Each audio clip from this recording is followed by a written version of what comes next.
This is the OMFL. You can't touch this. And you're in the mix with KindaRealNate. Here's another OMFL production.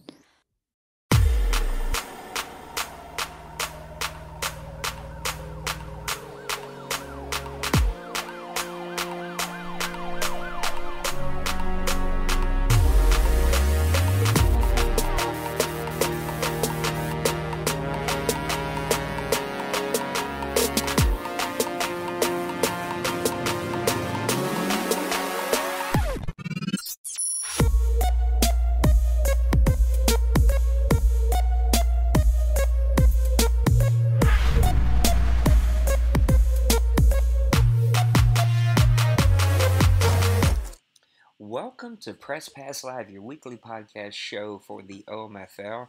Thank you so much for tuning in tonight. I am your host, the commissioner, the founder, KindaRealNate, and I got my two buddies with us here on a Sunday night, Mr. Dawson and Mr. Maniac. How are you guys doing here? Well, tomorrow's Monday, so not very good. Doing pretty good. Getting ready for the weekly grind coming up. Tomorrow is Monday. Imagine that.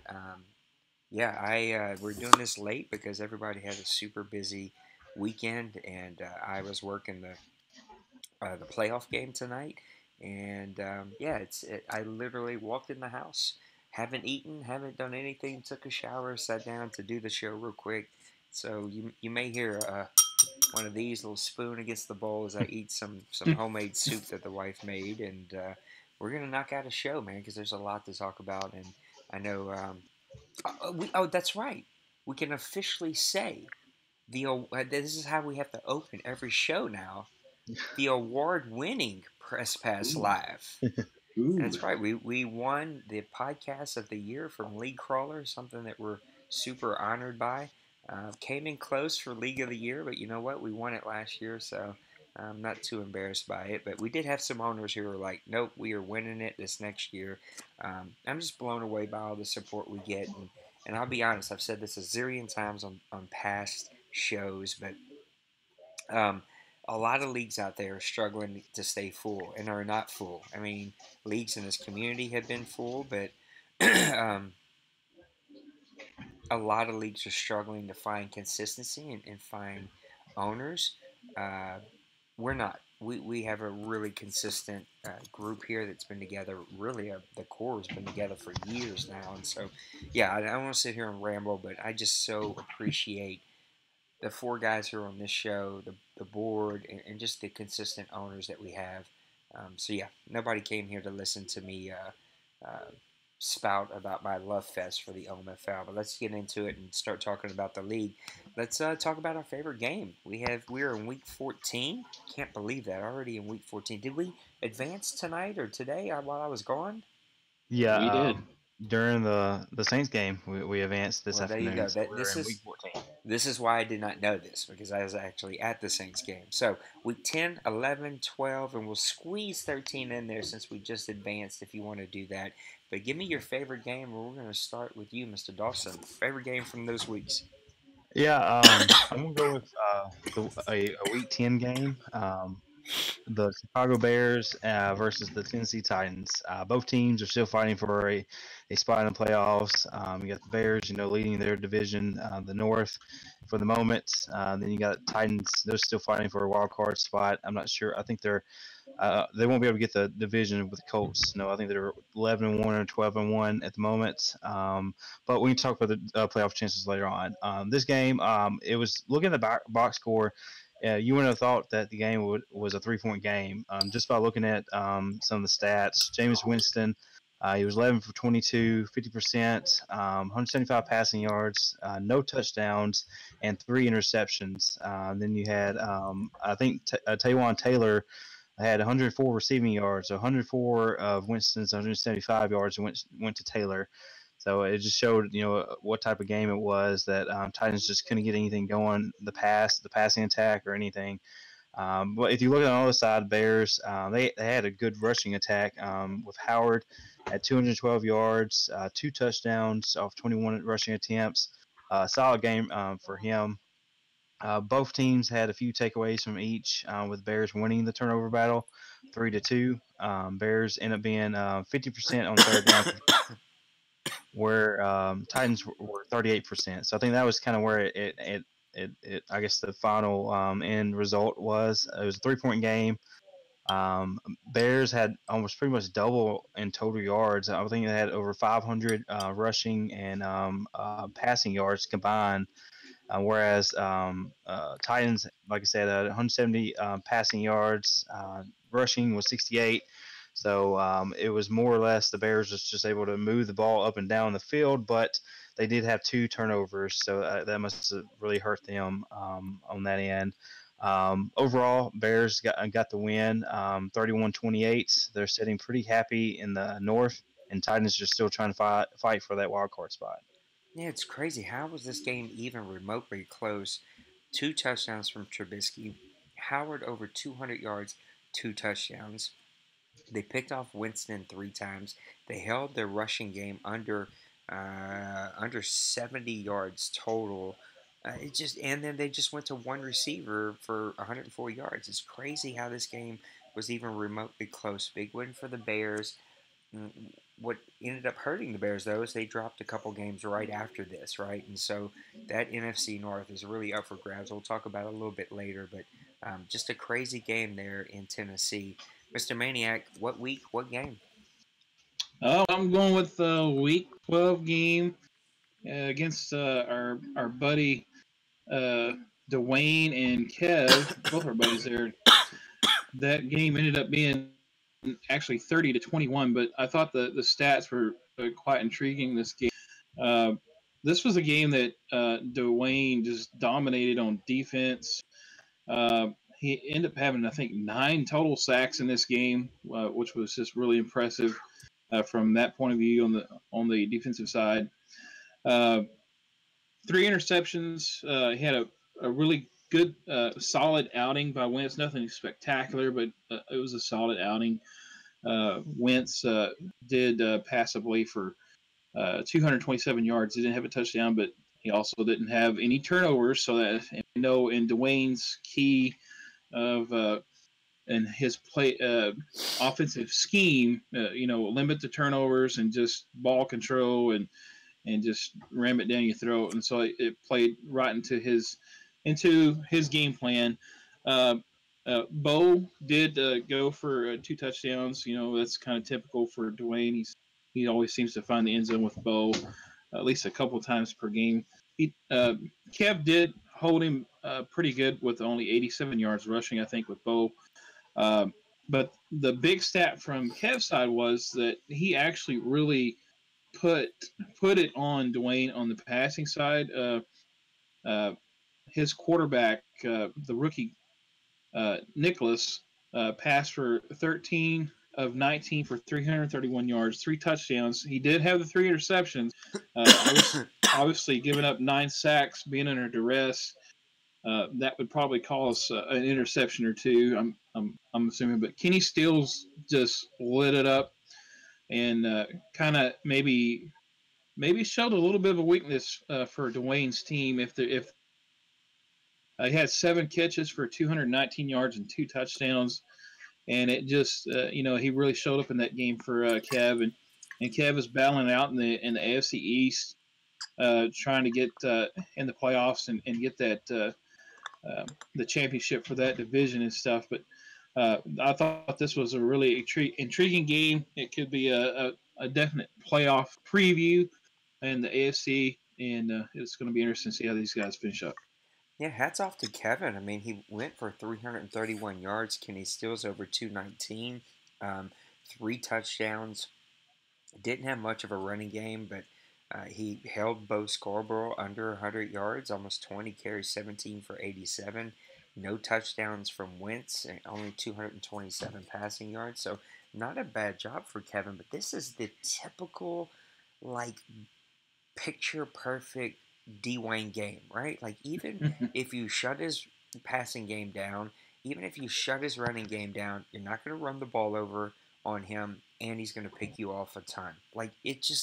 This is why Dwayne is 11-1 and 1. Is he back to back? No, Who was won the that f- Who won the first Super Bowl? Big Hurt? Oh, Big that's Hurt. right, Big Hurt. That's right. But he did win the Yeah, last they one, good so run. he's definitely on a roll here. And this is the typical Dwayne game. I wish he was here tonight, but I think he had to work all day. And yeah, he's probably still crying about the Cowboys. I'm sorry about that, Dwayne, but hey, we just now. move forward. Well, Maniac, you're a closet Cowboys fan. I don't even count you. Let's Well, talk about the play. Well, go ahead. no, I was going to say it, and he's on 11-game win streak too. He lost the very first game of the season, and then he's put up 11 straight Yeah, wins. So it's stupid how good that guy is. I apologize for the feedback that you guys hear whenever I load the page. Can't quite figure out why it does that. It's something I can't really stop. So yeah, we apologize for the little bit of feedback that you hear every time that I load our Daddy Leagues page. Let's go ahead and talk about the playoffs, right? We have the AFC and NFC playoffs. We're going to talk about all the teams that are in the running. We're going to buy or sell. Here, we're just going to knock off the top two teams in the AFC, though. We're not talking about the Patriots. We're not talking about the Colts. Both of those teams are just about locked it up at 11-1 and 10-2. But buy or sell every other team. You got the Bengals at 9-3, the Chargers at 8-5, the Dolphins at 9-3, the Ravens at 8-4, the Titans at 7-5, the Jets at 7-6, the Browns at 6-6 with a late push these last few weeks. Excuse me. The Denver Broncos at 6-6. So we're going to buy and sell all these teams. If you think they're going to make the playoffs, Maniac, I'm going to give you the AFC first. Buy or sell everybody from the Bengals on down. well, I was looking at this one on our agenda and stuff, and I'm definitely going to start with the Bengals here. They're definite buy for the playoffs. I mean, you're looking at 9-3 record right now, sitting at the top of that division. But you still have the Baltimore Ravens that are kind of nipping on his heels, and then you also have in the West the Los Angeles Chargers and Mr. Bill. He's sitting at 8-5. Really has no contest except for Broncos, but they're still a couple games back, and I think he lost his game tonight as well. So that's a definite buy for the Chargers. The Miami Dolphins at 9-3. He is currently like one game behind the Pats, and I'm not sure if they're scheduled to meet up again, possibly to decide that division. But I'm going to buy him for at this time as a wild card spot. And then the Baltimore Ravens, Mr. Nipple Crippler, he has been putting a cripple hurt on the league so far this year with his rushing attack. The Ravens, he's currently sitting at 8-4. I want to buy him. I really want to buy him, but I think that this is going to come back to bite him in the butt because he doesn't have that passing attack that you really want to see, that balanced attack from your team. And I think that the Tennessee Titans are going to sneak in. So we're going to sell the Baltimore Ravens, and the Titans sneak in on that the last playoff spot there for the wild card, and we're going to buy the Titans. So we're going to sell the Jets, the Browns, and the Broncos. You're selling on all those teams? We're selling all on the rest of the teams. There we go. Mr. Dawson, your turn. AFC, how do you see this playing out? Yeah, like you said, the first top two. What's going to be interesting this week? The Patriots and Dolphins play. So if the Dolphins are able to come back and get a little bit of revenge of they lost earlier this season, it might be a flip of that number two and a wild card team. I am going to buy the Dolphins just because they're sitting in a good position and sitting at 9-3. They do need to watch out for New York Jets. They're kind of on a roll at the moment. They've been, right now the 2 games back. But if you want to look at their overall division record, the Jets are sitting at 3-1, while the Dolphins are at 2-2. So if he does come out that loss with the Patriots in Week 13, he will need to watch out for the Jets, kind of jumping them if the losses keep coming for Kevin. But like I said, I am going to buy the Dolphins. I am going to buy the Bengals. I think he's 5-0 right now in division, so he's got that division wrapped up. Chargers, he's setting pretty good in the division at the moment. He does have the Broncos. Jay Glaze does have a better divisional record, and they play in Week 17, so that's going to be a big matchup between those two teams. They can keep consistently winning, but I am going to buy the Chargers and sell the Broncos. And then the last wild card, I am going to buy the Ravens. It started pretty hot. He was sitting at right at 5-0, I think, in the beginning, and he's been still. He beat the Cowboys just a couple weeks ago. Kind of helped me out on quite a bit. But just by looking at the Ravens' schedule, I do kind of compare it a bit favorable over the Jets. So I'm going to buy the Ravens and sell everybody else. Yeah, I think I'm buying everyone that you see in the AFC playoffs right now. I'm buying the Colts, the Patriots, the Bengals, the Chargers, the Dolphins, the Ravens. I'm selling everybody else. I do like what I'm seeing from the Cleveland Browns lately. That defense is starting to show up. Chaotic always kind of goes through this little spell here at the end of the year where he has a little bit more time to focus and his teams really start to play the way he wins games, and that's great defense and just enough offense to win a couple games. I think the Broncos have struggled all year. The Jets have just had bad luck, and anytime you have bad luck, I don't want nothing to do with it. And the Tennessee Titans, I definitely think are on the downslide. About mid-season, I think he's struggled to kind of find those FPR adjustments and look, Maniac has went through this before, right? Like just like that pause of like overthinking. I think that they'll be a much better team next year. He shows that he can play, he can win this league, but I just don't think that any of these teams will be able to knock off the teams that are currently in. And I think that what you see currently in, even though I'm buying them all, I think I wouldn't be surprised if there's some flip flopping of seeds because that may happen. I think that they'll beat each other and there'll be some movement in seeds. I think the 6 teams that you see there are the 6 teams that are going to make it. Let's hop over to the NFC. The Saints at number 1, Seahawks at number 2, Cowboys at number 3, Bears at number 4. I should say the record: Saints are 9-3, Seahawks 9-3, Cowboys 8-5, Bears 6-6, the Falcons at 8-4, number 5, the Redskins at 7-6 are number 6. Then you got the Giants, the Cardinals, the 49ers, and the Panthers, all still very much in the running. 3 of them at 6-6, and then the Panthers at 5-7. So buy or sell all of these teams that are in the hunt. Mr. Dawson, you're up first. Yeah, so like you said, take the top 2. Both, I do see them being potential. No, we're not top 2 in the NFC. You got to buy or sell these. Oh, okay. All right. Well, with that being said, I am buying the Saints for the South Division, and I am buying the Seahawks for the West Division. If you look at it, spoiler alert, I lost to the Cowboys today in Week 13. So he's got the lead in the division, I am going to buy him. I don't really want to, but I like to see myself being up there. But if you look at the overall records, I think I got one more divisional game. He has 2 more games. But he's sitting at 4-1, and I'm sitting at 3-2. So regardless, my 2 losses was against Massimo. So he has the tiebreaker over me. So he should be. I want to say Pepper and the Giants. They still have a little bit of fight for the division. If things start falling apart for the Cowboys the rest of the way out of the season. But going forward, I'm going to buy the Cowboys, and then the last division will be the North Division. That's really tricky because right now you do have the Bears sitting at 6-6, and their division record is 2-2. So they've got 2 more tough games. I think they play.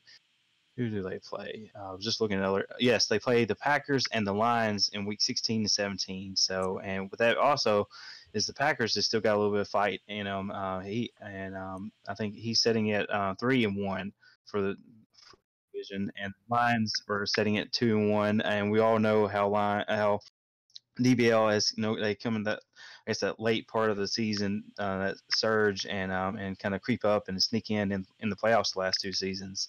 He does have a tough game this week, and it wouldn't be surprising to see a 7-9 team in the North make the playoffs. In my opinion, just the way they just beat up on each other, just the way the division is laid out. The last few games of the season. I am going to, with all that, I am going to buy the Bears just where they stand at, and I need them to beat Peppers this week. So I got to root for the Bears at least for 1 week, and then I can move over and kind of root for, I guess, the Packers the rest of the way.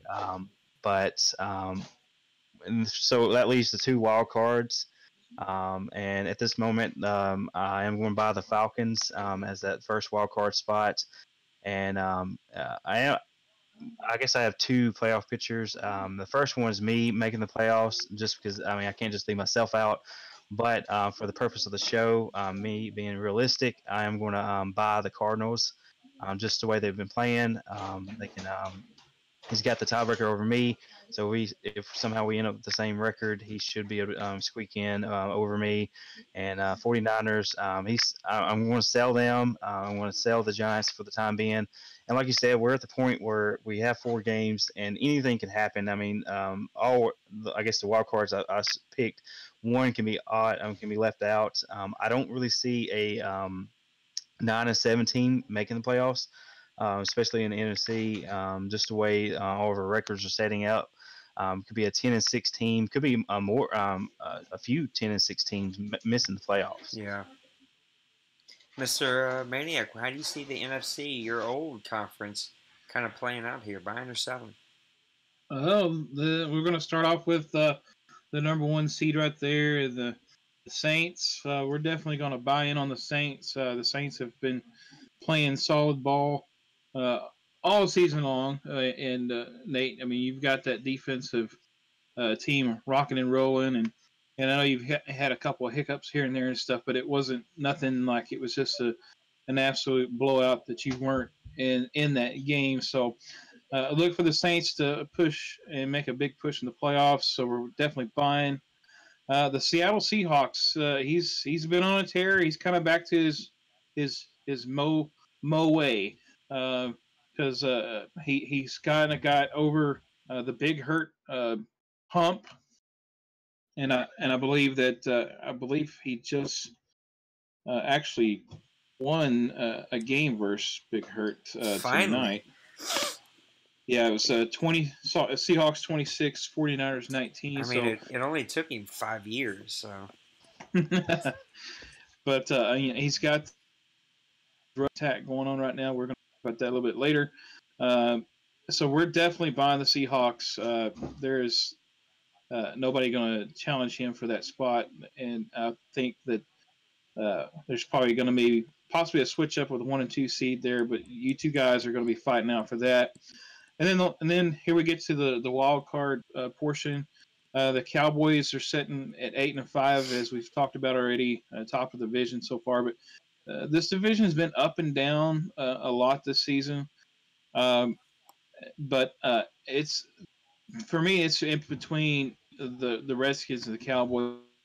I think Pepper, he's going to make his Pepper push into the end of the season, trying to make it into the playoffs and stuff. I just think that he's kind of gotten in the way of himself here again lately, and I just don't think he's going to be able to push that. So we're going to go ahead and buy the Cowboys as the division champion in the NFC East, and then we're going to go to the Chicago Bears in the NFC North.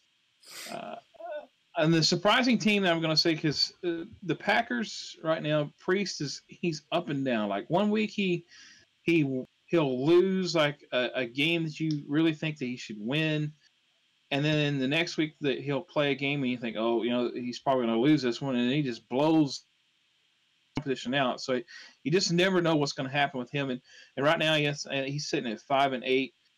He's the current team right now to challenge the Chicago Bears.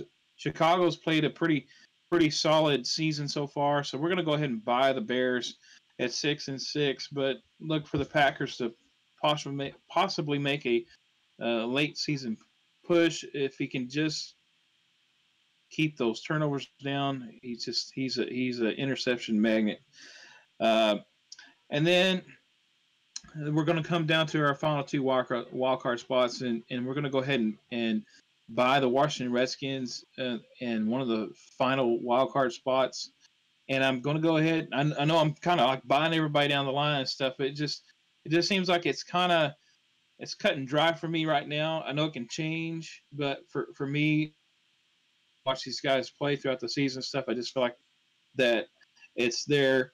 I'm going to go ahead and buy the Falcons for that wild card spot as well, and we're selling the rest. But I'm keeping an eye out for the Arizona Cardinals. Like Dawson said, he's been playing really good ball here lately. If Dawson was to have that hiccup and slip, look for the Cardinals to push in for that playoff spot. So we're going to put the Cardinals on layaway, and we're selling the rest. Yeah, I look, I think I'm in for the playoffs, but my team worries me that losing that game against Bill and the Chargers. We had a DC. I was up 14-0. Then we had he came back after some just Madden plays that happened, right? And then we had the DC, and then the second time it felt like I was playing Bill, who's a really great player, and the computer, and it just was really tough. So my losses against the Panthers, the 49ers, and the Chargers worry me, but I think just at 9 wins, right, the wheels would really, really have to fall off for me not to be in the playoffs. I'm definitely buying the Seahawks. I think he's found his groove. He's starting to rebuild that team, and we'll talk a little bit about it to mimic what we've seen in last Madden. Buying the Cowboys. This show would have been, 5 days ago. I probably would have sold the Cowboys and bought the Giants, but this is kind of solidified over the last, 4 or 5 days here. So I think you have to go all in on the Giants. All in on the Cowboys. We've talked about it, right? I've said it before. I think the Giants are the Giants' own worst enemy. And a few things happen, and it just seems like he has a harder time getting over that hump. I am selling the Chicago Bears. I think that confusing division. I have no clue who's going to win this division. The Bears are a confusing team. Sometimes he shows up and plays magnificent. Other times he doesn't show up at all. He didn't give me a fight at all 2 advances ago, but then shows up and comes up with big wins. So it's just a confusing team that I think he has lost confidence in himself. And if he wins this division, he wins it by default because nobody else wants it. I'm buying the Atlanta Falcons. I've been talking up the Atlanta Falcons since the draft. His tanking worked. He rebuilt that team. I think that he's still just toying with us a little bit. I did come away with a victory from him early in the season and got lucky with a sim victory because we couldn't hook up for a game when we were both out of town. But I think that he's got a great team, and he's going to be a force to be reckoned with. And then we kind of get to the confusing 3 teams, and I'm going to pick with my heart because I don't really know which direction to go yet. I think the next 3 games are going to be very, very telling, and that's the Redskins, the Cardinals, and the 49ers. I'm going to go with the Redskins just because I'm picking with my heart, and I really hope that things come together for Dawson and he sticks with it, and this season continues to be magical for him. But man, you have to pay attention to the Cardinals, and you cannot count out the 49ers. I know he's not had a very 49ers-like season, but you cannot count him out. I mean, he's a Super Bowl winning team here, and he definitely knows how to play. And the Cardinals have figured some things out, man. Still working on some FPR issues, but I think he's cleaning those up. So those 3 teams, it's going to come down to a tight race. A little worried about my Saints that, I could be one of those 10-win teams that don't make it. And the only thing I have going for me are the 2 victories against the Falcons, and so he'd actually have to beat me and not tie me. But, man, this is going to be this is a much more muddled playoff race in the NFC than it is the AFC, where I think it's a little bit more clear. But it's going to be a fun race as we get here to the end. Let's talk about one of those teams that we've been kind of hinting to and talking about a little bit here, and that's the Seattle Seahawks, sitting at 9-3, number 2 in excuse me, in the NFC. He's really got some things figured out. He signed 72 quarterbacks this past offseason, but he's got that defense playing good. He drafted that super fast receiver. I mean, he really is getting things put together there in Seattle. My question that I want to kind of throw out there is Mr. Joey Martin, his halfback, superstar development rookie, 87 overall already, kid out of Wisconsin, 5'11", 236 pounds. He's going to have this kid on a rookie contract for probably the rest of Madden. He's sitting at 297 carries for 1,610 yards, 30, yeah, you heard that right, 30 touchdowns. My question that I wanted to throw out there to you guys, and Maniac, will go to you first. Does he break the 2,000-yard mark? We've got, what, 5 games left, something like that, 4 games, somewhere in there. So he's got a couple games to do it. He's already sitting at 1,600 yards. Does he break 2,000 yards? I do want to just make one, comment about it. Dasley, they captured his Rams game, Week 10 game, 3 times, so he doesn't have. He has. So we just need to put an asterisk on it that he has 1,298 rushing yards, but that 30 rushing touchdowns is impressive none the least. But it is 1,298, so he's just a hair short than 1,300 yards. So he's almost at 1,300 yards. So we're going to take a couple of those yards back. But do we think that he does it here this season? Does he break 2,000 yards? Well, taking that information, because before I was all like, coming into this week, we got 4 games left. And if your math is the same math I've learned here in Texas, then that was like 5 to 2,000. He's averaging like 130 yards a game. So, yeah, he was going to break it. Now with this, he might, if he pulls off a really big game, like he has like 200-something yards rushing in one of these games and stuff. But I think he's going to come up a hair short. Looking at him, he's probably going to max out around 1,850. But 30 touchdowns, I mean, that's insane. I don't even know what the total record for the touchdown runs is, but he very well might get that. And but as of now, I'm going to say no with what Dawson brought to light, because I had just looked on Daddy League myself and had done the math and said, you know what, he's going to do this because just the way he's been running. But now, no, I don't think he's got enough time to reach 2,000 unless he has that insane game, like I said, in between these last 4 weeks left in the season. What do you think, Mr. Dawson? Well, if you play me the last 3 games, he will. Because my game in Week 12, he was 26 rushing attempts, 167 yards. I guess I gave up. Yeah, that was his career total right there. With that all being said, he did play his Week 14 game while we were on the podcast, and so he has 3 games left. I don't think he will reach it unless he has those like those outrageous games. Like against me, he had 167 yards. If he averaged that many, he won't get that. He won't get the 2,000. But I think what we do need to say with his touchdowns, the 30 touchdowns. I think that's I think was it the NFL record is 28. I think.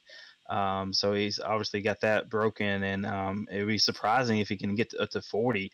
I won't be surprised if he gets at least 35, just the way he's been running the game, running the ball. Like I said, that Week 12 game was just a disaster against me. I just couldn't do anything on as far as stopping his run. He injured both my star running back and a linebacker that I got from K. So he just kind of he just demolished me. He just went back to his old ways. Just kind of handed the ball off and. I don't think he will reach the 2,000. But obviously he's broken the record for the rushing touchdowns. Yeah, I'm trying to look it up really, really fast. Let's see here. These are single game. Let's get over to the single season. Rushing, 33 touchdowns in season 73 by Amy of Houday. So that's Houday's like really fast running back that he had back in season he's got this 73. In the bag. Yeah, so I think he's going to do it. He's not going to break Amy's rushing yards. That year he had 2,258 rushing yards. So I don't think he's going to break that by far, but he's definitely probably going to shatter that excuse me, that rushing touchdown record for sure. So looks like we'll have another guy. The shocking thing about this is people would think, oh, he must be like a 95, 98, 99 speed guy, but he's an 83 speed, 87 acceleration kid. He's got 91 ball carrier vision, 95 truck. I mean, this is just a mauler of a man that won't go down. And man, Mo has definitely hit his stride with this kid, and found his running back for the future. I mean, we're going to be dealing with this guy for a very long time to come. Who knows? Maybe even an import and somebody that we see run in this league for a very long time. So I wanted to call this next section OMFL Unlocked. And this is where I just kind of open the bag of tricks to both Maniac and Dawson and let you guys go on a 2-minute rant of anything that you would like. We're going to throw this one over to Mr. Dawson first. OMFL Unlocked, Mr. Dawson. It's your floor, 2 minutes. Your turn to go. Well, I don't have a rant this time, but I just want to talk, I guess, kind of give everybody an update as far as, the gold sheet. Then we got the toilet bowl coming up. As far as for the gold sheet, it kind of phased out the last couple weeks, but there's a lot of owners still out there that can still compete for that bronze prize. I will not be one of them. I keep continuing to get out week one every time. Yeah. Currently, I'm leading. I guess at $4,700. Then Mo is just right behind me at $4,500. So I think we don't want to bet too much, but I'll be surprised to see if he bets any more. And then last place, there's a ton of guys right now. Dakota, he's actually him and Kevin is currently tied for that third place at $800 each. But then you also have DBL, 400. Cardinals or Mo Daly is at $200, and Priest, he still got a little pocket change there for $200. So there's still, I guess technically we have 4 weeks. Of course, those games you can't bid on because we play them already. But I mean, he still can compete and still be some upsets as far as trying to reach out for that last spot. And also with the toilet bowl, I know last year her numbers were kind of down, if we're being honest with ourselves. So we just try to bring that up. I mean, if you're out of the playoffs and if you still want to, play and try to get more incentives, and there's always that game where you can play. I think a lot of people, they get discouraged as far as or their interest as far as playing, because you got to play like lobby. You got to set the game up, send the invite, and you playing with up-to-date NFL rosters, so you don't get to play with your own players. And I wish there was a way you can do that, with OMFL players, but you just can't do that. Well, there is, but man, it would be a ton of work. I mean, somebody would have to create a roster. Yeah, it's just not feasible. Yeah, unfortunately, and so we'll just stick to the stock rosters. But so yeah, I mean, I think I was in the toilet bowl last year, so I think it was a total of maybe five or six, and I stayed out to make it a little bit more, I guess, the bracket even, if I can remember. But with all that, you can still win one attribute point that you can put towards anything except if they fall within incentive rules. So that might be something if somebody's interested in and trying to get their rookie players or a veteran guy back up to speed for that. All right, yeah, Mr. Maniac, your turn. 2 minutes, your rant. Go for it. Well, I'll definitely be joining the toilet this year, so you can throw my name in there for time. I guess I'm gonna kind of like go on a little bit of a deal. Noticing like people always putting in for free agents and the amount of free agency that are out there. And it seems like everybody goes for the speed and stuff, but look at like what Mo's doing with that running back. I mean, like 83 speed, 86 acceleration. Don't be afraid to get some of these guys that are a little bit. I know I've done the same thing in the past, but taking over these Chiefs and stuff, I got a couple players that are a little bit under 80 speed, and with, I don't know if it's what the settings we have for the league or what, but these guys play really good for those type of ratings and stuff. So maybe look at some of these other guys that are kind of sitting out there on the waiver wire, and take a flyer. Especially these guys that you don't have nothing to play for really pretty much the rest of the season. You're sitting at 2-10 or 3-8. You're trying to think, hey, there's this guy sitting on the waiver wire that could maybe add to your team. And sometimes you don't look at it and say, well, he's not 90 speed, or he's not this, but these guys are proven that they can compete in this league. I know I've been one of these ones here in the past that said, that they just, they don't bring anything to the league and stuff, but I'm kind of changing my tune on it. And I think, just kind of make guys aware of it. The other thing is just, the Fantasy Football League. I know we started out with a bang, and then I had some technical difficulties with it. And then we started getting some feedback from the other guys and put a lid on it as it was at the current state. But I've got basically a four guy committee, kind of, I guess you would say, that we got into a chat. We come up with some ideas, and I really think we're going to have a good fantasy football league that's going to be revamped, a little bit easier to keep up with, and also with keeping total points scored weekly. And it's going to be something, I think it's going to be fun to do, especially the guys football leagues.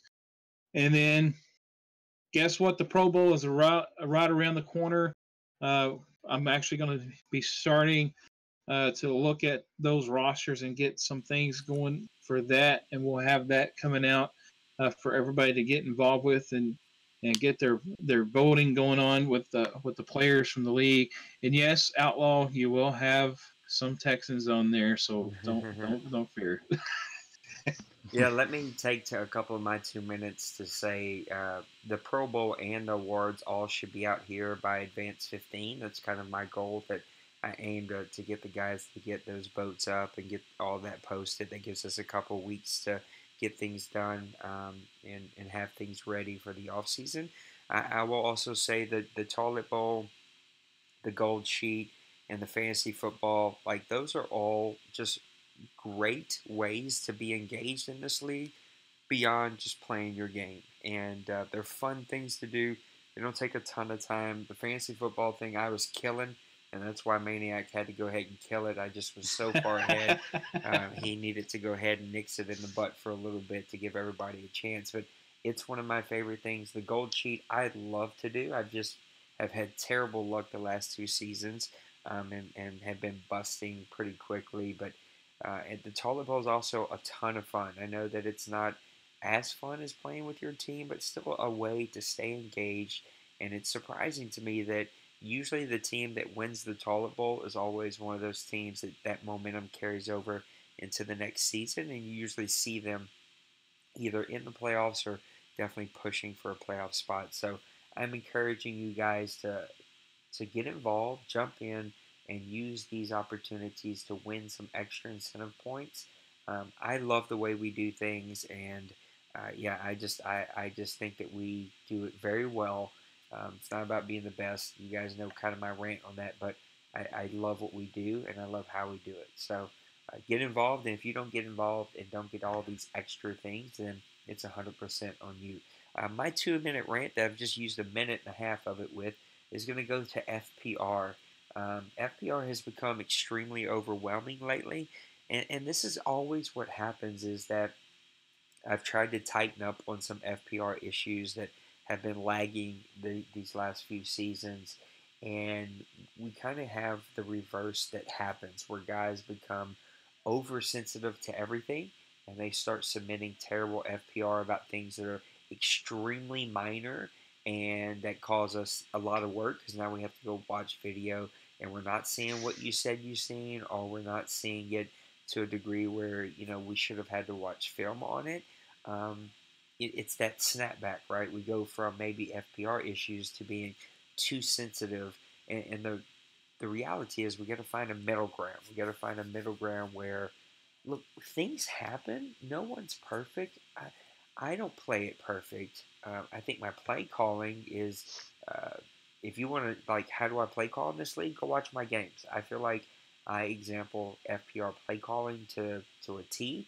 But the other stuff, right? Like, I play safety, and sometimes I venture out of my zone, and it's the object isn't to be perfect. The object is to play a majority in the right direction. And so we do have some owners who are a little sensitive and give threes and make us watch film on guys that, you know, maybe you're being a little too tough. Um, so we just gotta watch that snapback. I had an owner this week that gave me an ultimatum, just so that everyone's pretty clear. I don't do ultimatums. I've got over 20 years invested into this league. We are officially. I did the math the other day and I think I got it wrong. I don't know. Somebody who's way better at math and not tired at 11:30 at night can do the math. We started January the 15th, 2001. So whatever that is, that's what we're officially going to be in 2 days. Whether that's 19 or 20 years, I don't freaking know the math, or 18. I don't know. Whatever it is, I'm too tired to figure it out right now. I've got that much time invested here. I don't do ultimatums. You can ask Dawson. He kind of got to a point where he's pretty frustrated last season and wanted to retire. And I didn't talk him out of it. I've kind of stopped myself from talking people out of leaving, because it just ends up being a waste of energy. Like, if guys are that unhappy, then they need to take a break, and so be it. It sucks. I hate it. I'm glad Dawson didn't leave. That would have been a really, really sucky thing. Maniacs had to step away a few times. It was just terrible. I hate it. I don't like booting owners. I don't like when owners have to leave. Like, yeah, like, the guys in this community matter to me, and I take pride that we don't have a lot of guys that leave. So I guess my rant is, let's give real feedback.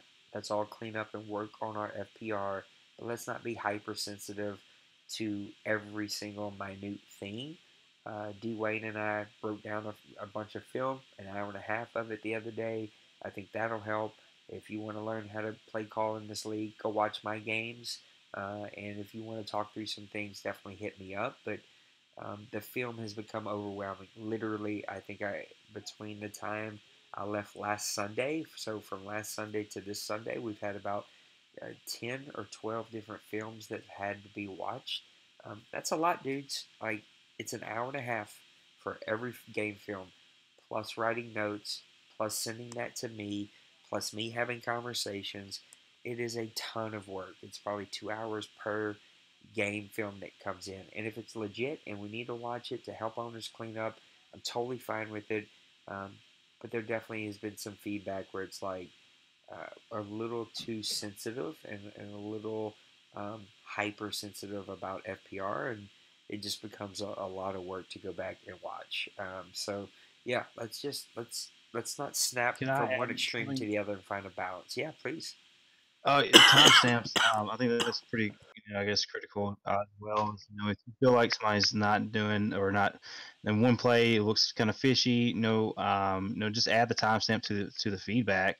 So then at least, Nate or whoever is watching, can kind of review it, and they know what they're looking at, instead of just say, oh well, this person ran a lot of zone, or this person did a lot of blitz. Well, that means, like you said, you watch an hour, Yeah. and just to see where, if it really comes down to it, there was it wasn't no 80%, or it wasn't no 60-70%, most strictly zone and all that. So I mean, it's always, I mean, I guess we're here to help everybody out. So I mean, once you add timestamps, I personally think that's helpful, and that will help out, at least go a long way with with a little bit of the FPR. Yeah, it's not only helpful, it is required by the rules that you submit timestamps. I know that not everything that happens in games can be time stamped, right? Like, if a guy Right. is abusing a certain play, you can't timestamp every single time. But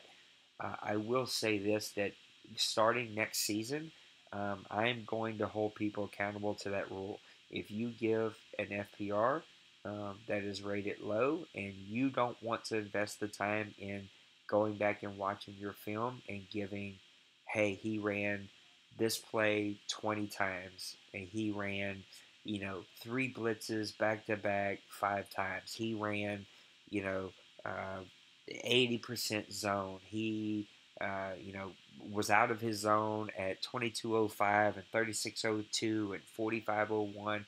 Like, if you're not willing to go and do the work and do timestamps, I'm not gonna watch it, and I'm not gonna ask one of my guys to watch it. It's too much work, guys. It is a lot of work, and I'm not against work, but these guys invest so much. I, one of a past champion, a multi-year champion here, who is just happens to be a friend of mine who lives locally. He has his own radio show and stuff and covers the Saints. I met him at the Saints game tonight, just kind of caught up, and he was like asking about the community. And my first words, it's a ton of work. We now have like 12 leagues or 10 leagues. I don't even know the number anymore. 6 Madden leagues. Um, yeah, I've been working nonstop plus real life, right? Like, we all have real lives. My family work is super overwhelming. Like, we all have like real things. I just can't continue to like send out 10 videos to watch in a 48-hour period with no timestamps. Um, a guy like so chaotic, we watched that film the other day with Dwayne. When he gave his, it took me about 15 minutes to watch that film because it had timestamps. I could go quickly look at it. I could give my report on what I thought. I followed up with both owners. We moved on in 15 minutes. That I could handle. I just can't continue. Like, Dwayne, I kill him. And Dawson, I kill him. Like, I'm asking these guys to watch like 3 films in 48 hours. It's too much. And if you guys need to start investing in the FPR here, and look, we've said it from day one. This is not a play-only league. This is not a league that you can join and not have to invest your time into. Um, there's some expectations here. And that expectation that I'm going to start holding people to is next year to do the timestamps. When it comes to like zone usage and play abuse, I've said it a zillion times, and guys give me pushback about it, but Coach's Glass is free, it's easy, and it's not confusing. It does all the work for you. Well, I can't watch and play. All right, don't watch. Just take snapshots, glance at it, at the end of every quarter, and see if a guy's abusing it. It's not hard. It's not confusing. But yes, next year, next season, I'm going to have to start holding guys accountable, and you're going to have to start helping us do your part when it comes to watching game film. And if you give an FPR of 3 or lower on anything, then you have to give specific reasons why, and you need to give timestamps so that we can go back and say, actually, we don't agree, and we don't think that was actually an issue. Or, hey, yeah, you know what, you're right, that's an issue, and we'll follow up with that owner. So I went way, way over my 2-minute rant, and we're going to move on to some owner-submitted questions. Now, it is 11:30, and I've kept you guys over an hour already. We are at 55 minutes, almost an hour. So we're going to roll through these pretty quickly, but let's go ahead and start knocking them out. No special orders, just jump in there if you think you got something to say on it. Mo says, every situation may be a little different, but what's more valuable, a first-round pick or trading that first-round pick for a plug-and-play superstar? We all know what D. Wayne would say, but what do you guys say to this? Yeah, I wish Dakota was here so he can put his, I guess, 2 cents in this. But we already, you said we already know what he would say. I kind of took this route a little bit. I did trade my 2nd-round pick for a star safety this season. I always like to keep my 1st-round pick just because there's always those top. You're going to get a solid player in the top 32, unless you start trading your picks and then you see 3 owners with 3 first-round picks. But I guess I put more value in a 1st-round pick instead of trading around that first and then try to get a player. You just got to work around it. Yeah. Yeah, I guess I've been kind of on both sides of this fence. When I was with the Bucks and stuff, I pretty much every season that I was there, I traded away somewhere either my 2nd or 3rd or maybe both and I had solid players, and obviously the team was built fairly decent because I was usually in the thick of things there and stuff. But then also, I mean, just depends on the situation and your team, what your team's like. If you're a couple of players away from really competing for a championship, then by all means do it. Get that plug and play player that can make a difference on your team. But if you got a younger team, and they're struggling, and you're sitting at 2-10 or whatever your record may be, you might want to step back and say, hey, let's see what I can get in this draft, and start building. Because those first 3 to 4 picks for me are very valuable.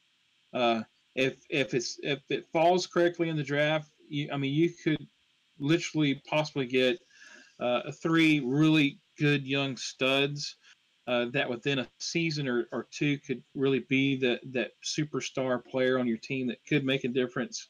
Uh, I know there's a little bit more risk, uh, but like I said, if it just depends on your situation with your team, and to me, I think in this situation with me with the Chiefs, I'm hanging on to my draft picks, and I'm going to see what I can come out of this draft to build my team for the future. Yeah, I'm going to keep this short and sweet. I'm going to go picks over players more often than not. I think that Madden players play better than NFL players in most positions, and so I'm a pick whore. Give me the picks. I'll take the pick each and every time. I just love picks. I love um, the strategy. I love Madden player or Madden generated players, and so I'll take picks each and every time. Kevin has a question: who has the best chance or team to dethrone Dwayne's Colts? What do you guys think? I want to say for the AFC, you can't leave out Cincy and his Bengals. He's always in the top every year. For NFC, I'm gonna go with Mo and his Seahawks. He's got that running attack going, so you never can count him out as well. Both of them are, I think, are I guess threats towards Dakota and his Colts. I'm going to go with 2 teams. I think one team he just got through playing. It was the highlight game that I had with the Colts. I know Dwayne pulled that game out and stuff, but Kev and the Dolphins have showed that they can put up points and put up yards against Dwayne and his passing defense. And like I said, this maybe something that that he has found that there's a little bit of kink and Dwayne's defense, and may have exposed something. And on the NFC side, I really see the Seattle Seahawks being that team because they're almost like mirror image. Mo came into the season, built this team for power running, and that's just exactly what he's done. Kind of molded after Dwayne, and I would see him if these 2 guys matched up in the Super Bowl. Mo being able to pull out a victory versus Dwayne. Yeah, I've been thinking about this since I read it, about an hour ago or so, and I think that I really do have the best answer. The team or the person that has the best chance to dethrone Dwayne and his Colts is going to be his girlfriend. I think that's about the only person that has the opportunity to actually stop Dwayne from winning another bowl. But if I was absolutely forced, I would say the Seattle Seahawks. I think we're going down to another Dwayne and Mo matchup unless some weird miracle happens. I think that'll be the team that we get to see again. If I had to pick a team in the AFC, it would be the New England Patriots. I think that they play a good close game and have the opportunity if he doesn't turn the ball over to beat Dwayne. But I think his girlfriend is about the only person that can stop Dwayne. Outlaw says, with so many advances happening quickly, how many more seasons do you see us getting? I'm not going to count that. We're not going to do it. Who knows how many we get in? Who knows if we keep up this pace? Things always die out during the summer. So, no, we're not going to do that. And he says, with all new leagues under the Grown Folks umbrella, could we possibly hear a roundtable of the commissioners from each league? It's going to be a me question. I think that's a great suggestion. I think it would be hard to find the time for all 5 or 6 of us, how many there is. But yeah, I think that's definitely something that I can aim towards after the football season's over. It kind of gets a little bit more quiet. So yeah, good suggestion there. I'll definitely talk to the guys and see if we can make something happen. I think it would be really awesome to have like all the boards together. That's a lot of voices, but we know that they wouldn't all be able to be on it at the exact same time. So yeah, I think that's a really good suggestion. Last two here. Yeah, last two questions. We got one from uh, Kevin. What's his? I don't know why it's slipping my brain. Rams. What's his Discord name? Crazy, Crazy. Yeah, Crazy. yeah, Crazy B Man. crazy B man. Jeez, I don't know why I forgot that all of a sudden. It's sitting right underneath his name. If I just read, I gotta go to bed, guys. He says there appears to be some confusion as to what formations are closed. So maybe clarify this for us. Are deuce closed, ace closed, I formation closed considered closed formations? I will be the douchebag here and say, Kev, you typed the word closed in the formation. Yeah, that would be a closed formation, my friend. It has the word closed in it, so unless I'm misunderstanding, Unless he's meaning when it said what formations are closed, or I guess what formations are banned, or I guess abuse, excessive use. yeah, Is I'm very confused by this question. So, closed formations are not banned, they are asked that you limit your use. Um, And yes, all of those formations that you typed are closed formations. They have the word closed in them. I would think that that's pretty self-explanatory. But I'll give you guys a second to kind of talk about closed formations and do you consider these to be issues? I think I mean, I guess this it could be another topic as far as close formations. In my opinion, yes, if you consistently use it throughout the game, you use it, third down, your go-to play, every go-to play. Yeah, I think you can I guess fall into the trap of abusing it. I think I'm not sure if you need any clarification, Kevin, but I mean, you can call it ace formation, then you can call like ace close formation, and Mm-hmm. the ace formation is good. It's not excessive use or abusing it or anything. But if you keep calling the ace close formation or the strong formation, excuse me, the strong close formation, where the receivers.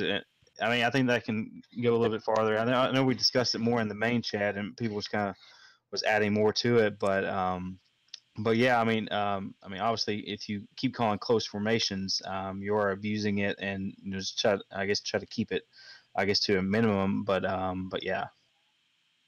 Yeah, I mean, you guys pretty much covered it and stuff. And I'm kind of thinking, listening to Dawson, and I think that's probably where he was getting or trying to get his point across was if he calls the ace close, and if he calls the tight end close, and if he calls is that excessive, close formations Yes. and yeah, I So would now definitely that's a say. different way to view that. Now that you've explained it that way. Yeah, I would definitely say that that's abusive, and I personally I try to stay away because there's so many with close formations and stuff. They're so easy to manipulate the defense and stuff the way they're run. I don't know why EA does it this way and stuff, but that and bunch formations they always seem to give problems and stuff. But if you throw them in, sprinkle them in here and there and stuff, I don't see a problem with it. But if like Dawson said, if you're going every third down for that go-to play and you're going That to that split gun close. close formation.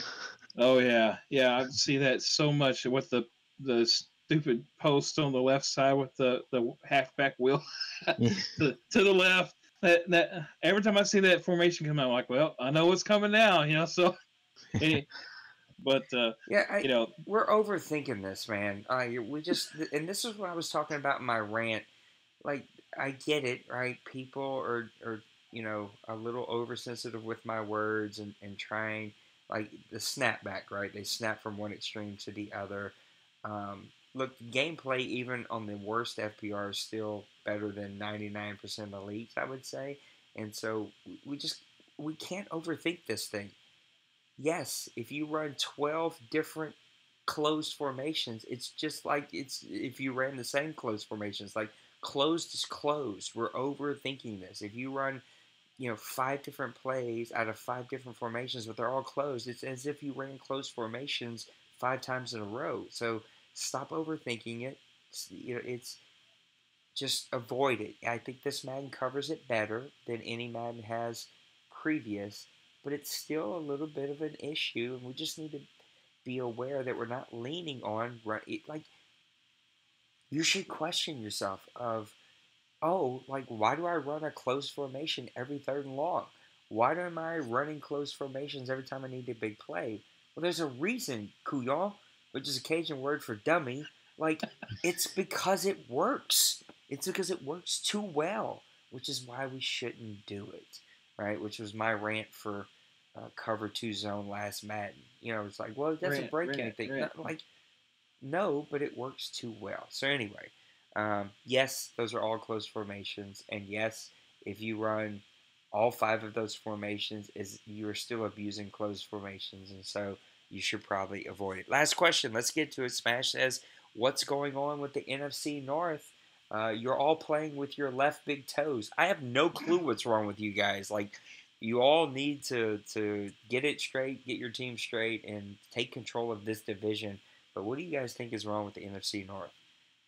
Well, I think it's because Priest hasn't allowed me to take over the Packers yet. So I haven't been able to go there yet. But I guess it wasn't really a bet. But I mean, he still haven't won the division yet, so he's going to give up the Packers if he doesn't take over the division this cycle. So Priest, step it up.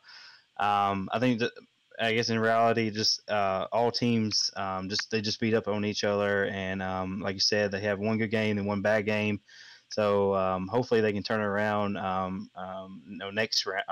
next season and have more than just one team going into the playoffs. Yeah, I don't know what's going on there in the North. These guys, it seems like season in, season out, they're always just kind of like that 8-8, or 9-7 teams, coming out of the playoffs and stuff. But I don't know. Maybe there's some Cajun voodoo going on or something from Nate's way going to that North. Maybe he hates that North so bad he's got a little voodoo going on. No voodoo here. It's just I don't know. Guys are struggling to figure some things out in the North. Yeah, I'd like to see a team step up and take this one. All right, let's put a bow on the show. Give me your closing thoughts, Maniac. I'm gonna throw to you first. Really enjoyed the show. Make sure, like I said, the Pro Bowl is going to be coming up, and just guys, bear with me. I try to be as fair as possible, and hopefully maybe down the road maybe we can get kind of like what I did with the fantasy, get a kind of a committee to help set aside the players, so it's not just me, because I don't want guys to feel like I'm picking certain people out and stuff just to be voted on and stuff. But I really do enjoy you guys, enjoying the Pro Bowl vote and looking forward to seeing how this season ends up. That'd be your turn, Mr. Dawson. Too late. So yeah, for everybody that's I guess the last couple weeks in the season, good luck to everybody. Good luck to the ones that are fighting for a playoff spot. Except the ones that are in NFC. I'm gonna need all y'all to lose for me to get the playoffs. For all the ones that are out of the playoffs, just hang in there. Figure out your team and prepare for the off season because it goes by quick. And and good luck to everybody. Yeah, thank you guys for taking some time late on a Sunday for doing this. I know, Dawson, we're way, way, way past your bedtime, way past my bedtime. So thank you for sacrificing it and doing this. It's one of the many reasons I love you guys and love this community. As always, you can find us at grownfolksoc.com is our website, grownfolksoc on Twitter. We did a little shout out at the community. We did a t-shirt giveaway and only had like 8 or 9 people actually register, which was a little disappointing. I mean, literally, you had to click like 3 buttons and you got a registration for each one. We gave away a free t-shirt for your league. I did hear one commissioner, which made me laugh and to be honest, cringe a little bit. No shot at that commissioner because I like you as a person if you listen to this. But he was like, well, people don't want to wear a shirt. I call BS on that and whatever. That's not what this community is about. But hopefully more people will support the next t-shirt giveaway that we do. But anyway, Grown Folks OC on Twitter, Grown Folks Online Community on YouTube, and then Grown Folks OC on Twitch. Tons of videos. I need to get busy updating all this, but it has been an extremely busy life for me lately. I'm just super excited about where we are. I'm excited about these guys taking some time to do a show. Just a lot of really, really good things in our community that is happening right now. And Bill, please do not send the Mafia. I have not scheduled my game, and it's been over 40 minutes. I know that. I promise that before I go to bed, I will schedule my game and make sure that happens. But this old dude needs to get his butt in bed. I'm super excited. I think by the time we all get together next time, it's going to be like right at the playoffs. So we'll get some playoff matchups and get some clarity in this AFC and NFC races we have going here. And hopefully we'll be able to knock this out before the real-life NFC Championship game next Sunday, because I will be at that also on the sidelines trolling my Saints and pushing us to victory. So thank you guys again for doing this. Thank you guys for watching the show. Give us a like. Hit the subscribe button. Tune in each and every week, and we'll make sure that we try to entertain you and catch you up with some Madden 19 talk for the OMFL. So until next time, guys, have a blessed week. God bless you. Love you much. We'll see you next time. Peace. See y'all later. Hook 'em.